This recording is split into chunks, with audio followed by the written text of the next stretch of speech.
अजय देवगन पर यह सवाल किया जाता था कि ऐसी शक्ल वाला हीरो कैसे बनेगा। रंग रूप पर उठे थे सवाल और आज 28 हिट फिल्में दे चुका है actor. Well guys, today is Ajay Devgan's happy वाला बर्थडे, इसीलिए आज मैं उनके बारे में कुछ फैक्ट्स बताने जा रही हूँ जहाँ वो रेसिज्म का शिकार हो चुके थे और कई ऐसे किस्से हैं, स्टोरीज हैं जो उनसे जुड़ी हुई हैं। So let's get started. Well guys, फिल्मी दुनिया में एक स्टार ऐसा ही है जिसे फिल्मों में कदम रखने से पहले अपने रंग रूप को लेकर काफी ताने सुनने पड़े, लेकिन वो अपनी डेब्यू फिल्म से ही हिट हो गया था। बॉलीवुड की जो दुनिया है वो ग्लैमर और खूबसूरती से भरी पड़ी है। स्टार किड्स को छोड़ दिया जाए तो किसी के लिए भी इस दुनिया का हिस्सा बनना आसान नहीं है, और अगर बात एक्टिंग और खूबसूरती में से एक को चुनने की भी आती है तो तरजीह खूबसूरती को ही दी जाती है। अब ऐसा सिर्फ एक्ट्रेसेस के साथ नहीं होता, बल्कि एक्टर्स के लिए भी यही नियम होता है, यही रूल्स होते हैं। अगर स्टार बनने का ख्वाब देखने वाला इंसान हैंडसम नहीं है तो फिल्म में मिलना उसके लिए आसान नहीं होता। उन्हें अपने लुक्स के चलते काफी कुछ सुनना पड़ता है। फिल्मी दुनिया में एक स्टार ऐसा ही है जिसे फिल्मों में कदम रखने से पहले अपने रंग रूप को लेकर काफी ताने सुनने पड़े थे। सांवला रंग और आम सी शक्ल का ये एक्टर 90s का सुपरस्टार रहा है और इस एक्टर की पहली फिल्म ही सुपरहिट साबित हुई है और इस तरह उसने साबित कर दिया, प्रूव कर दिया कि वो वाकई में एक्टर बनने के काबिल है। 1991 में फिल्म फूल और कांटे से बॉलीवुड डेब्यू करने वाला ये एक्टर आज भी लगातार फिल्मों में एक्टिव है और हिट्स दे रहा है। जी हाँ, आप सही समझ रहे हैं, ये एक्टर कोई और नहीं बल्कि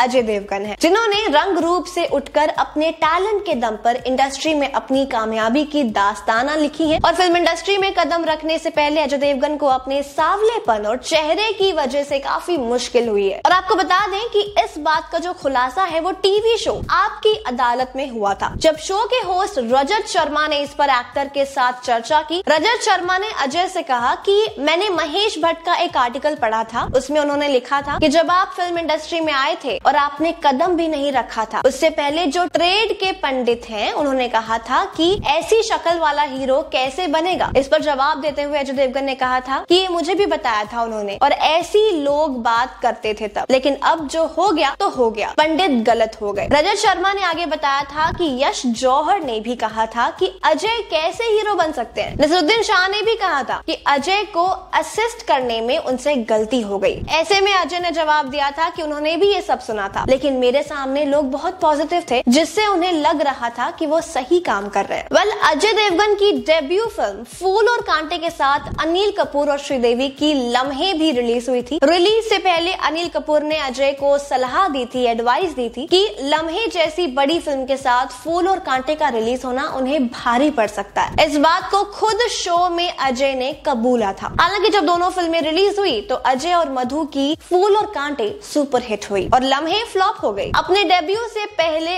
अजय देवगन ने अपने लुक्स को लेकर चाहे जो कुछ सुना हो, लेकिन इस बात में कोई दो राय नहीं है कि आज वो हिंदी फिल्म इंडस्ट्री के दिग्गज एक्टर्स में से एक हैं। Ajay Devgn last time film Shaitaan में नजर आए और ये फिल्म 8 मार्च को थिएटर्स में रिलीज हुई थी और अब भी पर्दे पर ढांसू कलेक्शन कर रही है। अजय देवगन की वर्क फ्रंट की बात करें तो एक्टर के पास अभी कई फिल्में पाइपलाइन में हैं। उनकी अगली फिल्म मैदान है जो ईद के मौके पर रिलीज होगी, और इसके अलावा एक्टर के पास औरों में कहा दम था, सिंघम अगेन, दे दे प्यार दे और रेड 2 जैसे प्रोजेक्ट्स भी शामिल हैं। अब आपके इस पर क्या व्यूज है, हमें कमेंट सेक्शन पर जरूर बताएं। And for more news updates do follow our page.